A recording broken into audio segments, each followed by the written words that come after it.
Gentlemen gamble more bravely with women's roofs than their own, Emmeline said, dragging a mahogany chair to the green baize table until it stood beside her family's lease note. Her father sat to her left, one hand flung toward her as if she were another gaming counter. "My daughter goes with the house," he announced, just as Valentine, Duke of Hawkridge, turned the winning card. Valentine stood on her right in a dark evening coat. He touched the parchment with 2 fingers and did not touch her. "I won this paper, Miss Ormsby, not you. If anyone says otherwise, we shall test the claim by the rules of this table. I am her father." Mr. Ormsby snapped. "I decide her future." Emmeline gave him the bright smile she used when the butcher wanted money she did not have. "How fortunate that English law has not yet mistaken me for a prize mare." Valentine looked at her. "Did you authorize any wager made upon this table tonight?" "No, your grace." Her father's boast had witnesses. It still did not have her agreement. "You have won her Hawkridge. I have won a note." Valentine drew the parchment to his side. "And I will not return it, so you may lose it again." The paper could still decide her roof. She met his gaze. "Then what does a duke do with a winning he has no right to enjoy?" He signaled to a quiet solicitor. "Write 3 choices. Return the lease interest to Mr. Ormsby. Sell it with the proceeds secured for Miss Ormsby, or place the note in an independent trust for 3 months while Miss Ormsby remains at the house and decides what becomes of it." Return meant another game. Sale meant no home. 3 months meant time chosen by her. "The trust," she said. "And the 3 months." The solicitor's quill paused. Her father began to sputter. Valentine only inclined his head. The immediate question had an answer. She was not a stake. The harder one remained. Valentine still held the note that could decide her roof. Valentine nodded once.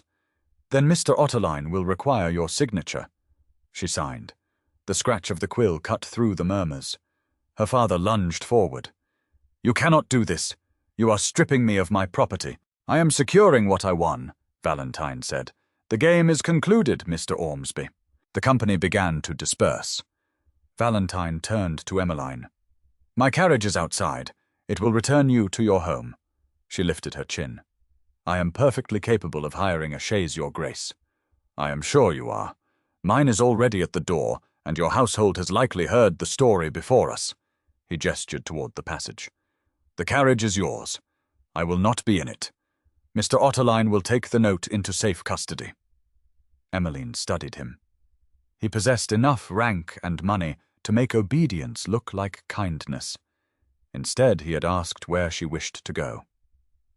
"Thank you," she said, and let the words stand without becoming a debt. The carriage door latched shut on the whispers. The wheels turned toward Ormsby House, not Hawkridge Court. A house saved on paper still had to survive in practice. By morning, rumour had reached Ormsby House first. Servants crowded the hall, fearing dismissal, while the grocer demanded payment at the service door. Her father had not returned. Emmeline stood on the landing and felt every frightened face turn toward her. Her old instinct arrived at once. Smile first, find another task, keep everyone too busy to see how little certainty she possessed. "Mrs. Higgins," she called bright enough to carry over the hall, "unless you intend to serve His Grace boiled curtains at the village supper, I suggest we keep the kitchen fires lit." The housekeeper stared up at her flower on one sleeve. "We are not being turned out, Miss—" "Not today, not tomorrow either." Emmeline descended the stairs. "The note is being placed in trust, and I remain mistress here while that is settled. Now give the grocer tea. If he shouts again, tell him I shall discover whether Alresford butter is cheaper." One startled laugh was enough. Panic acquired errands. Emmeline took the grocer's ledger and began stretching what money remained.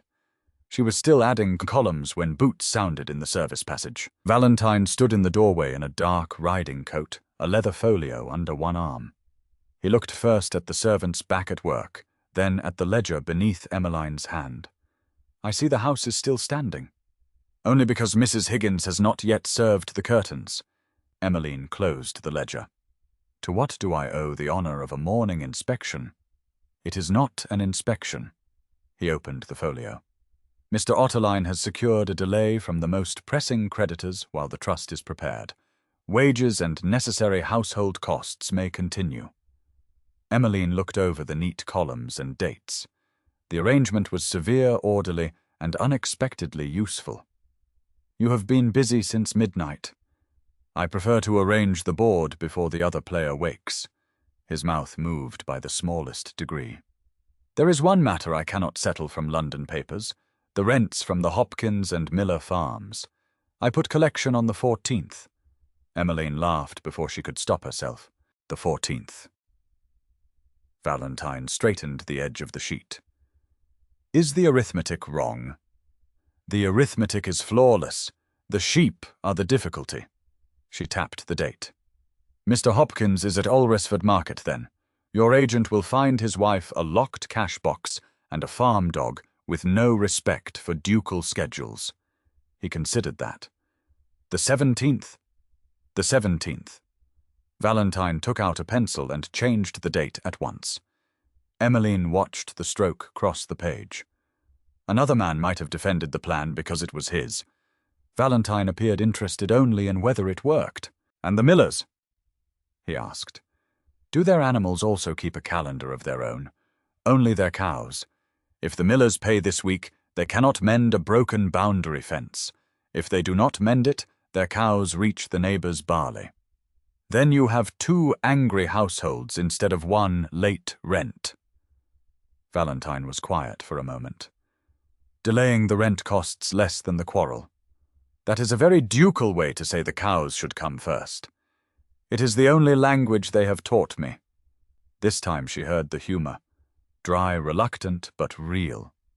He moved the Miller payment to the following month. Hawkridge has spare fencing timber. I will send enough for the repair charged to no one until we know the cost. Then the quarrel may die before the barley does. Across the table, Emmeline felt attraction untouched by gratitude. His title impressed her less than the pencil line through his own decision. That became their rhythm. Valentine built structures against distant trouble. Emmeline supplied the people and local facts his structures could not see. By the eve of the village, supper ordinary life had become the more difficult test. Emmeline refused to cancel the village supper. The afternoon answered with a broken wagon wheel, late supplies, and wooden seating markers rearranged by children.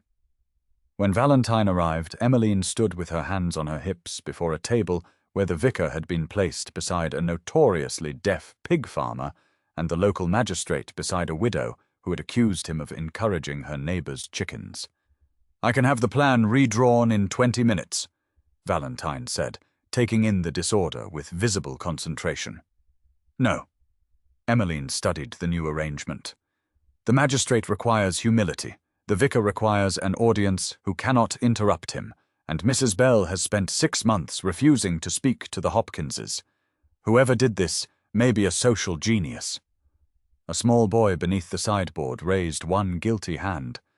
Valentine looked at the boy, then at the table. Very well, I withdraw my objection. You had no objection. You had a timetable, an even more serious matter. The laugh that escaped him was low and brief, but Emmeline caught it. So did the boy who grinned as if he had won a prize. Valentine redirected a Hawkridge wagon without issuing orders to her servants. Emmeline altered the courses and made the missing platter irrelevant. When the guests began to arrive, the first sting did not come from any creditor. Emmeline was directing an elderly tenant toward his place when she heard 2 women behind her.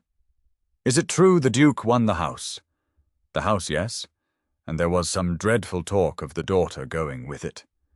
The second voice dropped, but not far enough. Well, he seems to come here often. Emmeline's smile appeared before she could prevent it. Her fingers tightened around the wooden marker in her hand. She turned. Mrs. Bell, you are beside Mr. Hopkins tonight. I promise he is less alarming than his sheep. The women flushed. The room moved on. Valentine had been across the table speaking to the magistrate. He could not possibly have missed the exchange. Emmeline saw that in the way he aligned one marker with the table edge and then left it alone. The magistrate asked him whether the Miller rent would be collected before Michaelmas. Valentine looked directly to Emmeline. "Miss Ormsby knows the state of that fence better than I do. It was not a rescue. He did not rebuke the women or turn the room into a tribunal on her honour. He merely refused the assumption that his presence had made Ormsby House his domain." Emmeline answered the magistrate herself. When she finished, Valentine's gaze met hers for half a second. He had heard. He had understood why she had smiled, and he had not taken the matter out of her hands. During supper, the roast mutton was delayed by a flare in the kitchen fire. Emmeline's chair scraped back an inch before she saw Mrs. Higgins already signalling to two servants. The housekeeper had the matter. Emmeline made herself sit again. It should not have felt like work. It did. She lifted her wine instead. A young maid approached with a heavy platter, caught Emmeline's eye, adjusted her grip, and carried on without being rescued from the task. At the far end of the table, Valentine had been seated exactly where the children wished, beside a 12-year-old tenant girl, determined to question him about crop yields. Emmeline saw his expression, and nearly rose again this time to save a duke from arithmetic. Then she heard him say, "No, your figures are better than mine. I argued for wheat in that field, but your rotation would return more over 3 seasons. The girl narrowed her eyes. "Then why did you argue for wheat?" "Because I was wrong before I had the advantage of your company." The child accepted this with severe satisfaction. Emmeline slowly settled back in her chair. She ate an entire course, while other people carried plates, settled disputes, and survived their own conversations without her intervention. The discovery was almost indecently pleasant. When Valentine glanced toward her, she raised her glass. He understood the toast without asking. He lifted his own. There was no creditor at the gate, and no paper deciding a roof, only an unruly supper. His dry amusement and the pleasure of being useful to each other without becoming each other's necessity. 2 days later, the trust deed asked a harder question. Barnaby Otterline spread the final draft across the library desk. Emmeline had read nearly a page when Valentine, standing opposite her, said, "Before you read farther, there is a clause I required Mr. Otterline to include. You should hear it from me." Her fingers stopped on the paper. Valentine turned the sheet and read the provision aloud. If the money he had advanced remained unpaid after 6 months, the Duke of Hawkridge might require the sale of Ormsby House in order to recover it. Emmeline's bright smile arrived by instinct. "How elegant! Father tried to lose the house in large handwriting. You prefer the smaller sort." Barnaby looked down. Valentine did not. "This clause keeps my money protected by leaving the final power of sale in my hand," he said. "I told myself that was prudent because I intended to use the power only if I had to. And if I wished to keep the house when you decided you had to sell, then my decision would prevail." There it was. No soft word could improve it. Emmeline looked at the line of legal script. "Then the house is safe only while you approve of my keeping it." Yes, the single answer hurt more than an argument would have. It also kept her from retreating into one. Barnaby cleared his throat. "Your Grace, the clause is a customary protection where a large sum has been advanced. Without it, recovery may be difficult if Miss Ormsby chooses to retain the property and the estate cannot repay you promptly." Valentine picked up the quill. "Then recovery will be difficult." He drew one heavy black line through the provision. The enib rasped across the paper. Emmeline watched ink obliterate the sentence that had placed his judgment above hers. "Your Grace," Barnaby said more sharply now, "you may lose the whole advance." "I understand." Valentine initialed the deletion, then pushed the deed back toward the solicitor. "No power of sale reserved to me. If Miss Ormsby later chooses a sale, it will be by her instruction. If she does not, I wait with the other claims permitted by the deed." Emmeline studied his face. "Why put it there at all?" He aligned the quill with the edge of the blotter before answering. Because I trust a reserve position more than I trust good intentions. I saw a risk to my capital and kept a means of ending it. I told myself the difference between your father's power and mine was that I meant to use mine well." His gaze dropped to the crossed-out line. That was not a sufficient difference. The room went quiet. Emmeline had spent weeks filling fear with jokes and tasks. Now there was nothing useful put between herself and it. On the side table lay the creditor letters she answered after midnight and hid by breakfast. No one knew how often she woke, wondering who would next price her roof. She carried the packet to the desk and set it in front of Valentine. "Take these." He looked at the stack, then at her. "All of them," Emmeline said. No joke came. "For a fortnight I have told everyone we are safe, then spent half the night answering men who insist we are not.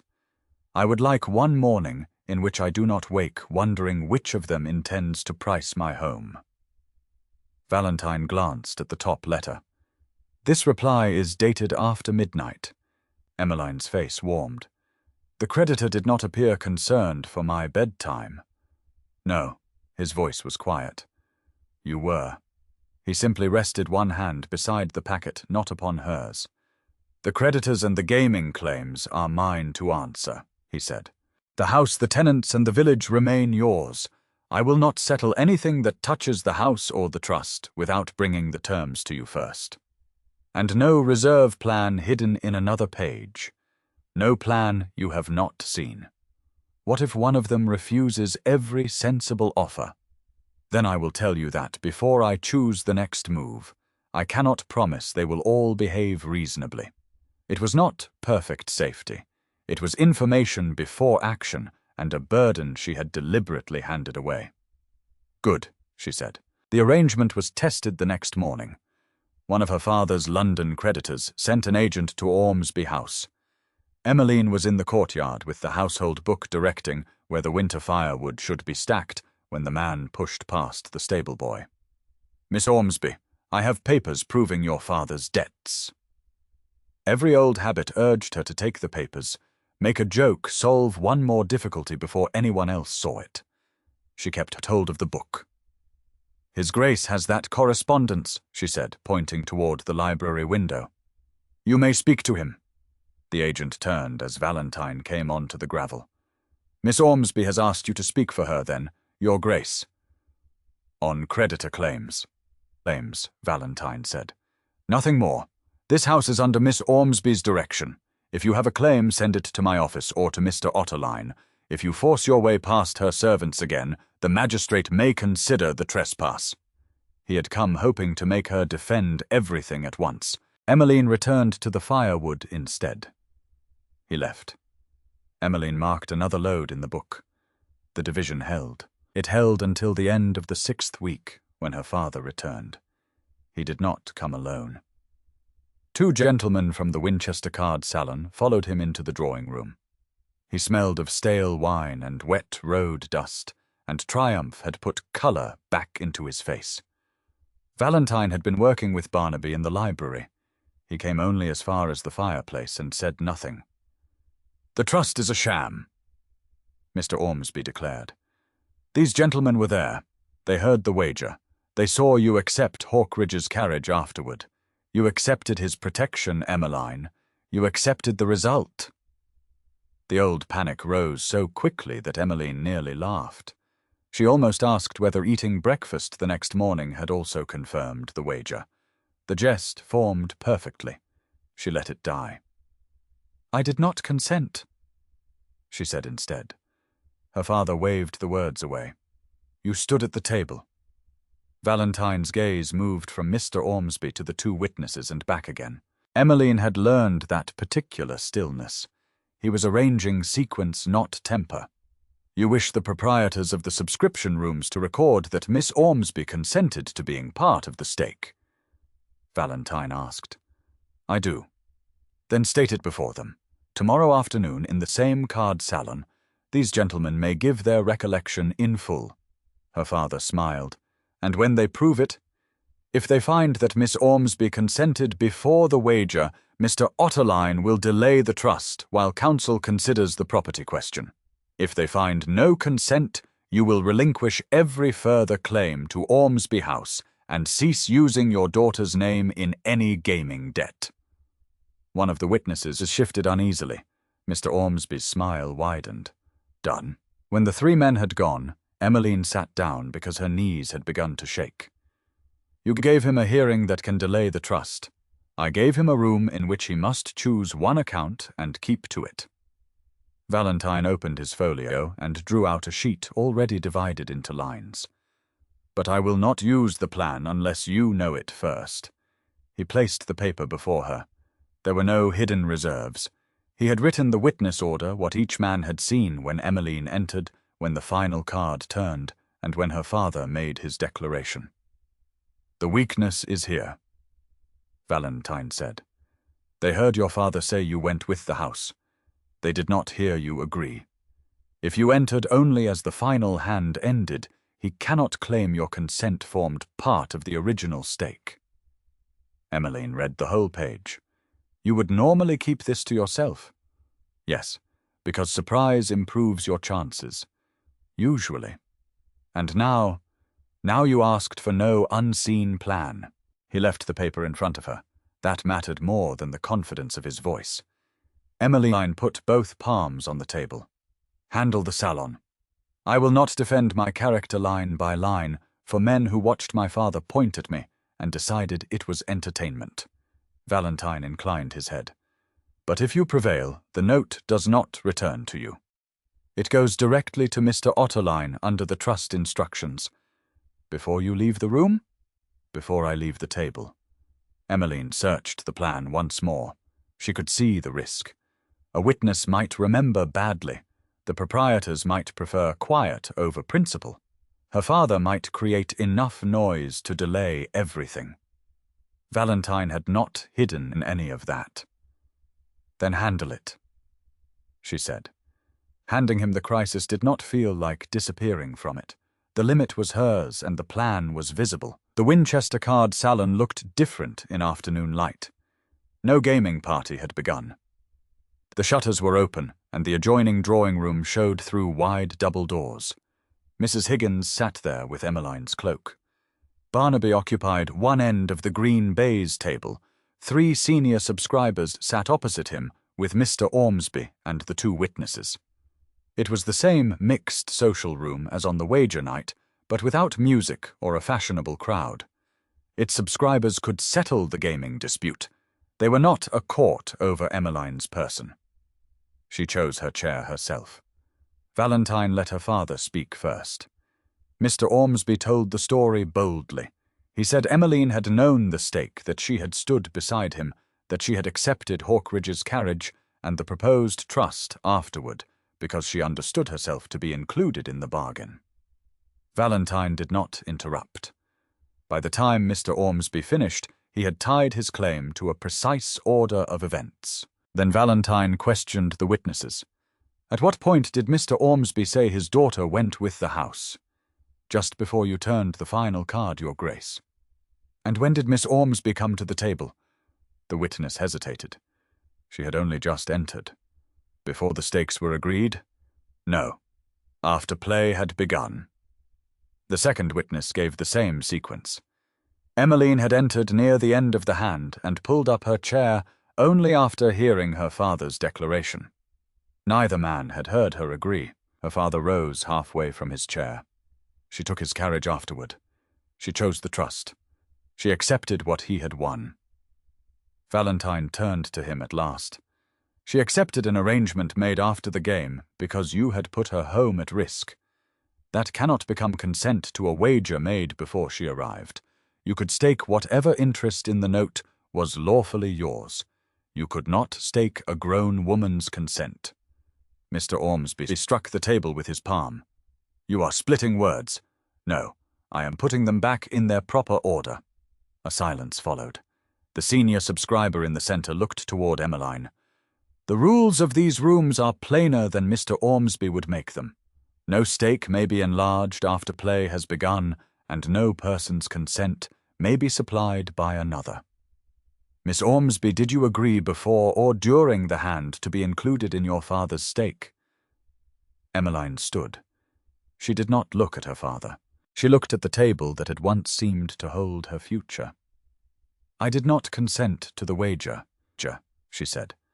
I did not consent to be a prize. I choose the independent trust already prepared for the property. Nothing more was required from her. The subscriber folded his hands on the green baize. Then these rooms can record no consent by Miss Ormsby. Whatever legal questions may attach to the note itself are for Mr. Otterline and counsel. As to our play, Mr. Ormsby staked paper placed before the table and nothing more. Barnaby placed the relinquishment before Mr. Ormsby. Her father stared at it. You agreed to the consequence yesterday, Valentine said. The same gentleman heard you. For one terrible second, Emmeline thought he would refuse, even now. Mr. Ormsby looked at her, his face settling into something colder than rage. Strangers tire of charity, Emmeline. Blood does not. The bright answer she might once have used never came. You placed blood on a card table, father, she said. Do not ask me to call that loyalty. His mouth tightened. Then he snatched up the quill and signed. The scratch was ugly and brief. Valentine did not smile. He took the original lease note from his coat, crossed the few feet to Barnaby, and placed it in the solicitor's hands. Hold it under the trust instructions. No reserved power of sale to me. Barnaby accepted it. Yes, Your Grace. Mr. Ormsby shoved back his chair and walked through the open doors without another word. Emmeline did not follow him with her eyes. That was all. No speech about sacrifice, no hand extended toward Emmeline. The paper had simply left Valentine's possession. The note had once drawn every eye toward its winner. Now it disappeared into Barnaby's folio, leaving Valentine with no claim to display. 10 minutes later, she found him in a small withdrawing room beside the salon. The door stood open to the passage, and Mrs. Higgins was visible beyond it, speaking with Barnaby. The note is in the trust now, Valentine said. Your father has signed the relinquishment. I cannot recover a private power of sale by changing my mind tomorrow. Emmeline leaned one shoulder against the mantel. You make that sound almost disappointing. It is extremely inconvenient. There was his humor again, dry enough that anyone else might have missed it. He looked at her then. The arrangement does not require you to see me again, nor does anything I paid toward it create such a requirement. 3 months earlier, that sentence would have sounded like another term laid on a table. Now she knew what it had cost him to make it true. We are holding another village supper tomorrow, she said. His expression changed only slightly.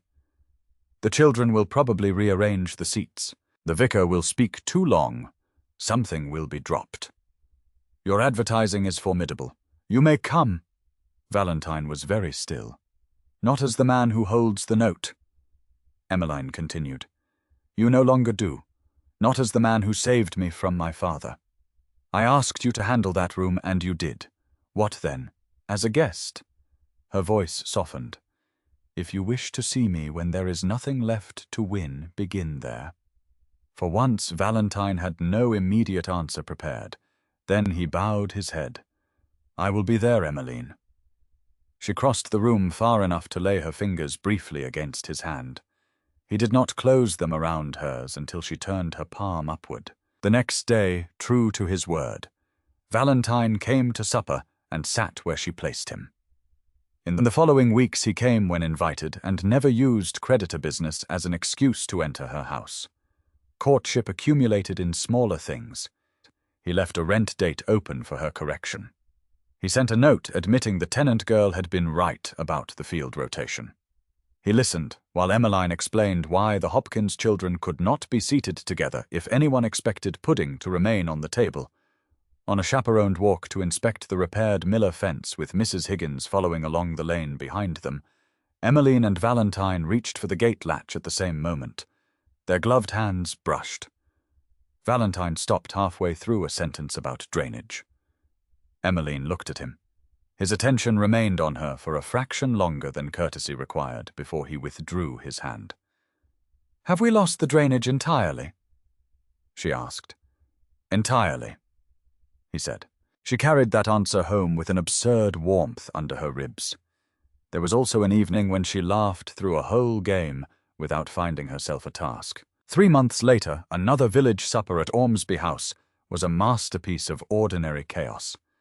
The harvest was in.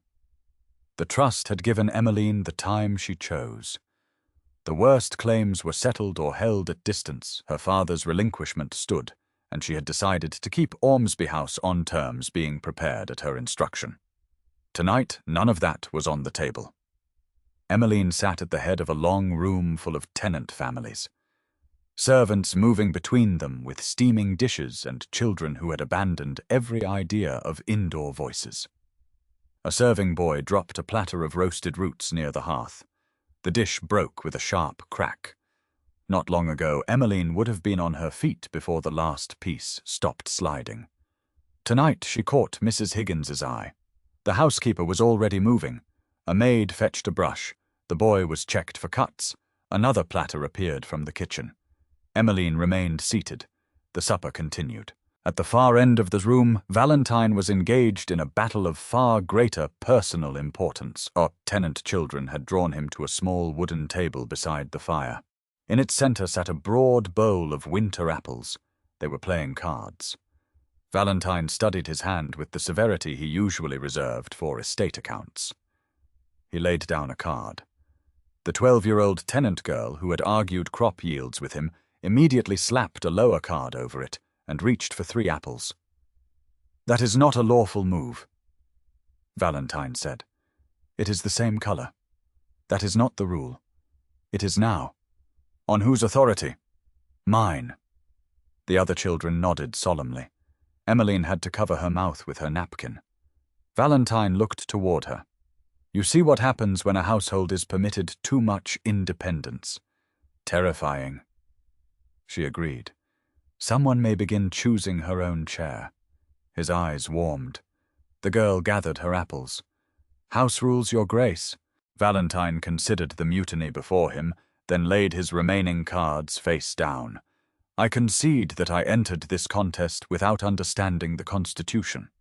The children cheered and divided the apples with a fairness their rules had entirely lacked. Emmeline crossed the room once they scattered toward the kitchen.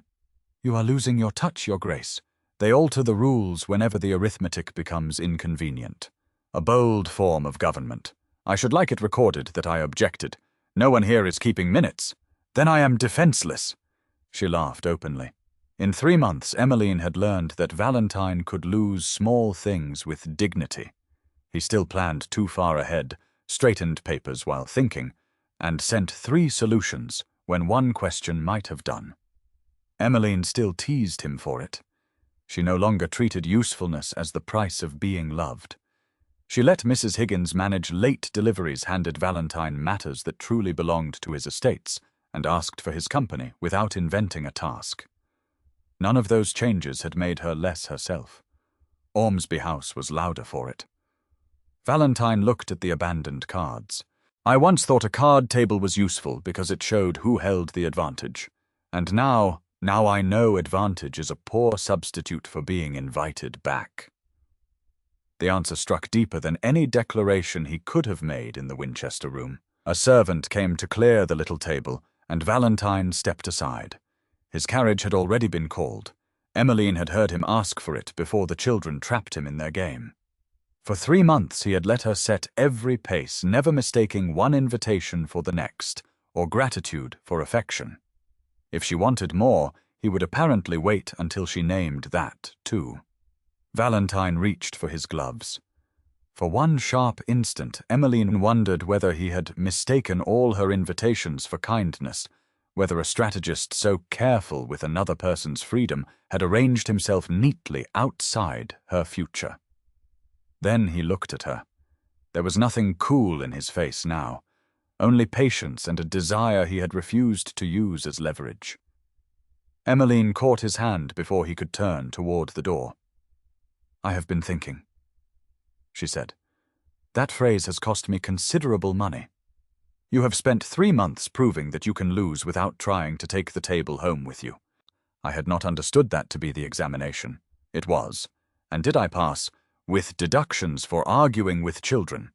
He glanced toward the kitchen door through which their victors had vanished. Harsh but just. The room was still full of people, yet the moment between them felt private, because nobody in it required a performance. Around them, the supper began to break into good nights. Emmeline kept hold of him. For a man who claims to understand consequences, she said, you are very slow when the favorable one is directly in front of you.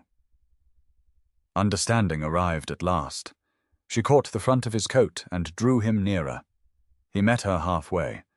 The kiss was warm, brief, and certain. It repaid nothing and altered no clause. The house and trust were already safe by choices that would have remained hers even if she had never kissed him. When they parted, the 12-year-old girl shouted from the kitchen that His Grace still owed 2 apples. Valentine closed his eyes. Ruin.